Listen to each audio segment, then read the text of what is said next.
And welcome back to Otaku no Video. As always, thank you very much for joining me for part 4 of my primer on the anime films of Studio Ghibli. And they've done other work, but I'm focusing on their films in this video. Now, in my last video, I finished up with The Cat Returns in 2002. In 2004, Studio Ghibli released Howl's Moving Castle, another Hayao Miyazaki movie. Now, you may recognize Howl's Moving Castle as being the name of a book by Diana Wynne Jones, and indeed is an adaptation of that book. In terms of how well Howl's Moving Castle works as a movie, I feel kind of bad about this, because when I talk about Howl's Moving Castle, I feel that there's one element in that movie that doesn't fire on all cylinders. And it's kind of like somebody who, takes a test with 20 questions and gets 19 out of the 20 questions correct, and so you focus on that one question they got wrong. It's kind of like, well, but they did really well. So I feel bad about this, but Howl's Moving Castle, beautiful animation, very vivid, very fluid, memorable characters, distinctive characters, all that stuff. But the plot is a little slow at times. I'm fine with slow plot, but I felt that Howl's is one of those movies that has a very strong driving plot that moves forward for a while, and then maybe a third into the movie, it throttles back. And it becomes sort of this thing where the things are happening, and it's just stuff going on. And yes, it's kind of plot related, but it becomes kind of like, okay, I have to sit back and watch this and have it wash over me to figure out what's going on. It's kind of like watching experimental film, where you don't necessarily know what's going on, you just kind of have to watch it and hope you're going to figure it out. Now again, Howl's Moving Castle is an impressive piece of work. Anyone else would be dumbfoundedly thrilled to make a movie of the quality of Howl's Moving Castle, and not just in terms of budget. But by Miyazaki's standards, it wasn't up to the standards of Princess Mononoke and some of the others, at least in my opinion. So, but again, did very well, and that's cool. And again, an adaptation of an existing work. Then, 2 years later, Ghibli would release Tales from Earthsea. Now, you may recognize that as being an adaptation, or the name Earthsea, of course, are the Ursula K. Le Guin fantasy books. Now, I have a whole separate movie video review of Tales from Earthsea, so I'm not going to go into too much detail here. But Earthsea is, well, it adapts several of the Earthsea books into one storyline. It takes characters and kind of works them around a bit, so one character is sort of split into two different characters in this for various plot reasons. I really liked Tales from Earthsea, actually, but a lot of folks didn't really get into it. It has some of the similar sort of plot problems of Howl's Moving Castle, in that it slows down. Now, in my opinion, the slowing down of Earthsea is more appropriate than the slowing down of Howl's Moving Castle. But that's, again, just my opinion. The cool thing about Tales from Earthsea is it's a fantasy film. Swords, magic, wizards, dragons, cobblestone markets with people with stalls with, canvas over them. That kind of thing. It's really nice to see. If you like fantasy, it's nice to see high fantasy done with a good budget. So, Earthsea came out, again, didn't do as well as a Miyazaki movie, but nothing else does.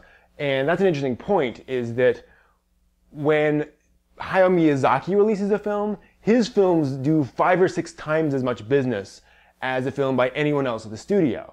That said, even those films by other folks at the studio do extremely well by film standards. They're Hollywood blockbusters by Japanese film standards over there in Japan. So they all do very well. And so Tales from Earthsea certainly brought in the cash and, certainly made money for the studio. The other background thing of Tales from Earthsea was the fact that that was directed by Hayao Miyazaki's son, Goro Miyazaki, who had not worked in the animation industry up to that point at all. He'd been running the Ghibli Museum, which is an actual physical museum devoted to Ghibli stuff and Ghibli short films and so forth. But this is his first thing, and he and his father kind of got into a spat in the media over whether Goro was ready for this or not. But that's sort of more inside baseball stuff. Point being that he did that, and it came out and it did quite well. 2 years later, 2008, came Ponyo on the Cliff by the Sea, known as Ponyo everywhere else in the world. Again, a movie by Hayao Miyazaki. You notice that Miyazaki does most of the films of the studio. Anyway, well, or at least he does way more than anyone else there. Partly because his films make so much more money. Ponyo is a kid's film. Again, like most other films, certainly something that adults can watch and enjoy, but it's definitely aimed more at a kid mindset. There's lots of stuff going on that kind of doesn't really get resolved at the end, and it's not that it's ADD, but it very much focuses on what's going on in the moment, and not much on other larger plot concerns, although those are brought up. As you can tell, I'm not a huge fan of Ponyo. I find Ponyo is just confusingly structured. There were times when I kind of sat back and said, okay, stuff's happening, and I really don't know why those characters did that instead of that, and it's just, I don't know, it didn't work as well for me. And that's kind of one of my concerns about Ghibli overall, but I'll get to that in a bit. Again, Ponyo did very well nationally and internationally, in Japan and the rest of the world. Big success. Also had a lot of work done on the animated sequences. Miyazaki got very involved in actually drawing like the ocean and things like that, much more so than he had in his previous films because of his age. So that had just a lot of depth and complexity to the animation. Then that brings us up to this year and Studio Ghibli's release this summer, The Borrower Arrietty. This is an adaptation of The Borrower's books, and I haven't seen it. It only came out a couple of months ago. I very much want to see it. It is not by any of the other folks at the studio. It's by, again, an animator who's brought up Hiromasa Yonebayashi. And again, I haven't seen it. I don't know. All I've seen is concept art and the trailer. And the trailer is more of a teaser than anything else. So who knows? Again, it's been doing quite well in Japan. No problems there. And Ghibli continues to stay on top. The one concern about Ghibli is the fact that Miyazaki's movies over the past 8 or 9 years have not had the same firing on all cylinders qualities that his stuff from the 80s and 90s had. And I'm not saying that Miyazaki sucks. I'm saying that Miyazaki doesn't quite... I think he just hasn't found quite the right stories. He hasn't found quite the right way of expressing those in plot. And just the past couple of movies just haven't really completely come together the way his previous films did. It happens to artists. Now, there are more movies coming from Studio Ghibli.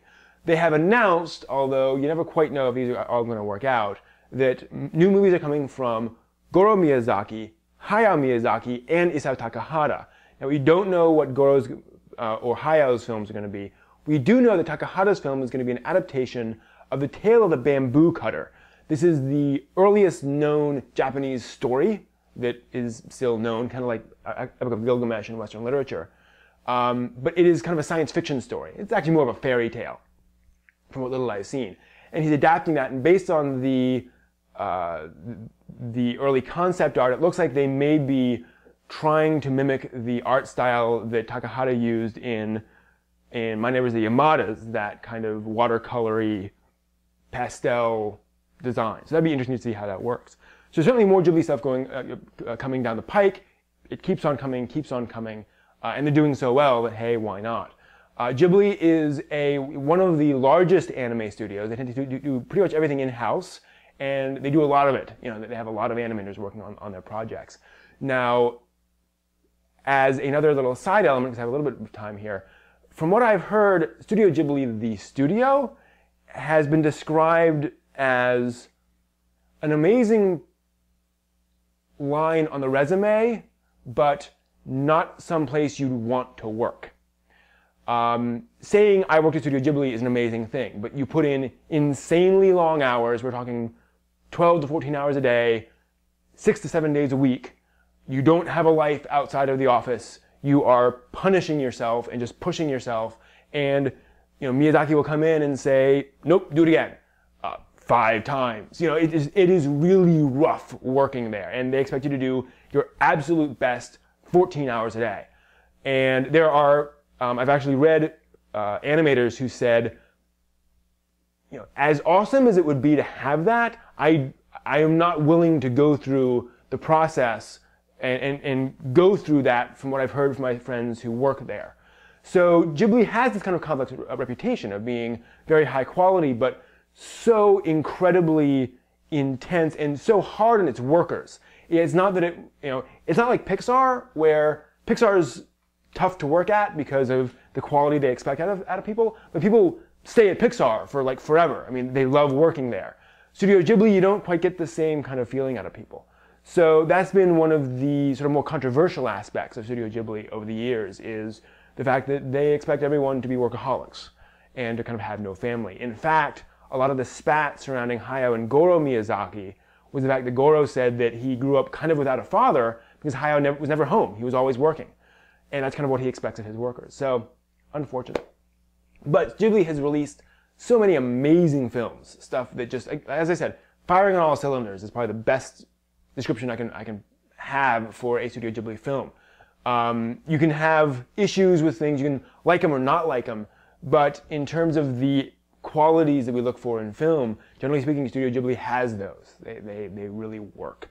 So hopefully we'll be seeing many, many more of them in the future, and we will see how things go. So that is Studio Ghibli. If you want to talk about Studio Ghibli and its works, please stop by otakunovideo.net, where we have a forum and a chat room, and you can email me on that, ask me questions about it, or just talk about it some more. All sorts of interesting stuff going on otakunovideo.net, blog, all that stuff.